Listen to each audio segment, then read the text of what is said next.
What do you think of when you hear the word war? Is it this? Or maybe this? Well, there's a different type of war you may have heard a lot about recently. Trade war worries igniting. Is the trade war back on? Trade war, Full-blown trade war. The weapons in a trade war are everywhere. It's the food you eat, the train you ride to work, and the laptop you're probably watching this video on. As a consumer, you're probably consuming imports. If we have a trade war and we start slapping tariffs on all of those imports, the bill is going to be higher. If the world relies so much on trade, what is a trade war? And why do countries get caught up in them in the first place? All right, global trade can be a dry topic, so let's jazz this up a little bit. To avoid any spoilers, let's say it's season 1 of Game of Thrones, and both the Tyrell and the Lannister kingdoms manufacture googly eyes. The Tyrells then start to subsidize googly eye manufacturing in their kingdom. That basically means that the Tyrells are paying at least part of the cost of manufacturing, reducing the cost for buyers. The Lannisters are understandably upset. Why would anyone want to buy their more expensive product?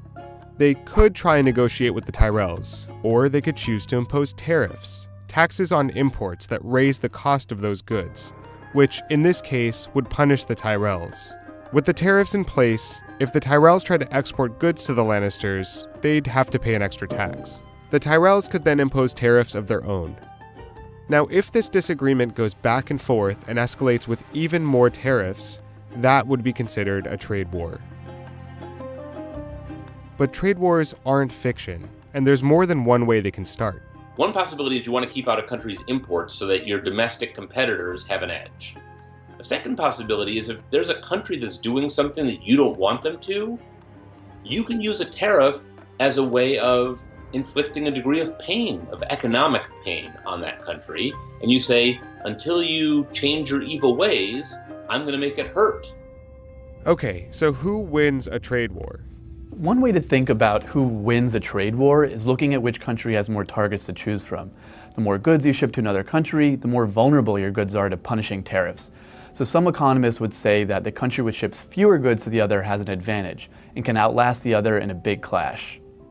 Trade wars can also boost the fortunes of countries that stand outside the fray. In the 1930s, the US enacted the Smoot-Hawley Tariff Act, which put into place steep, sweeping tariffs on imports as a way to protect American workers and industries. Canada and some European countries put up tariffs of their own, launching a trade war. Some of these countries then abandoned the US as a trading ally and took their trading elsewhere. Soviet Russia, a country not involved in the trade war, ended up gaining trading partners as a result of Smoot-Hawley. So sometimes countries not involved in a trade war can benefit from one. But, as is the case with most wars, trade wars are harmful for almost everyone involved, particularly for poorer consumers. Rising prices in a trade war can have ripple effects.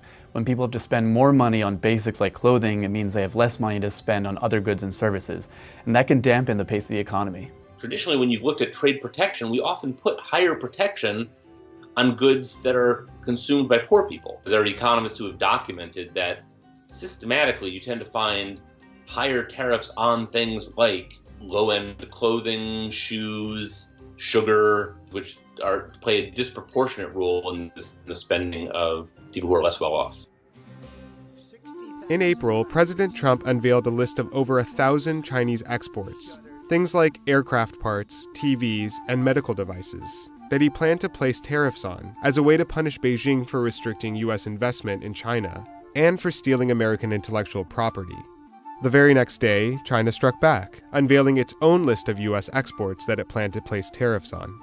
Since then, Trump has threatened another round of tariffs, with China ready to respond with its own additional tariffs. The whole situation is starting to look a lot like a trade war. Countries disagree on fair and unfair trade practices all the time, but there's something unique about Trump's approach to it. The unpredictability, the wild threats, the disinterest in even pretending to play by the rules. Trump isn't just destabilizing trade relations with China or any other country he threatens. He's destabilizing the entire global system of trade. Thanks for watching, and thanks to Principal Financial for sponsoring Vox Video. Whether it's securing your investments, retirement, or insurance protection, They can help you plan and prepare for the unexpected.